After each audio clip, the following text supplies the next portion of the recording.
Summer സീസണിൽ സംഭവിക്കുന്നത്. അതായത് ഒരുപാട് ഹീറ്റ് വരുന്നൊരു അവസരത്തിൽ നമ്മുടെ ബോഡി സ്വെറ്റ് ചെയ്യാൻ വേണ്ടി തുടങ്ങും. അപ്പോൾ ഒരുപാട് എമൗണ്ട് ഓഫ് വാട്ടർ നമ്മുടെ ബോഡിയിൽ നിന്ന് നഷ്ടപ്പെടുകയാണ് ചെയ്യുന്നത്. അപ്പോൾ എന്താണ് സംഭവിക്കുന്നത്? ഫ്രീക്വന്റ് ആയിട്ട് യൂറിനേഷൻ കൂടെ ചെയ്ത് കഴിഞ്ഞാൽ ഒരുപാട് എമൗണ്ട് ഓഫ് വെള്ളം നമ്മുടെ ബോഡിയിൽ നിന്ന് നഷ്ടപ്പെടും അല്ലെ, ഡീഹൈഡ്രേഷൻ ഉണ്ടാവാനുള്ള ചാൻസ് ഉണ്ട്.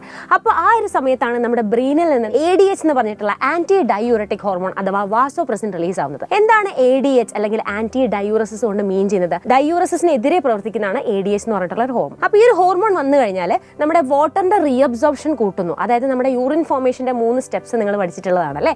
അൾട്രാ ഫിൽട്രേഷൻ, ട്യൂബുലാർ റീഅബ്സോർപ്ഷൻ, അതേപോലെ തന്നെ tubular secretion. 180 litres of filter നമ്മുടെ ബോഡിയിൽ ഫോം ചെയ്യുന്നുണ്ടെങ്കിൽ കൂടി അതിൽ നിന്ന് 1.8 ലിറ്റേഴ്സ് ഓഫ് യൂറിൻ മാത്രമേ നമ്മൾ എന്ത് ചെയ്യുന്നുള്ളൂ, പുറത്തേക്ക് എലിമിനേറ്റ് ചെയ്യുന്നുള്ളൂ അല്ലെ. അതിന് കാര്യം എന്താണ്? 99% എന്ത് തന്നെയാണ് നമ്മുടെ ബോഡിയിലേക്ക് റീഅബ്സോർബ് ചെയ്യാണ് ചെയ്യുന്നത്.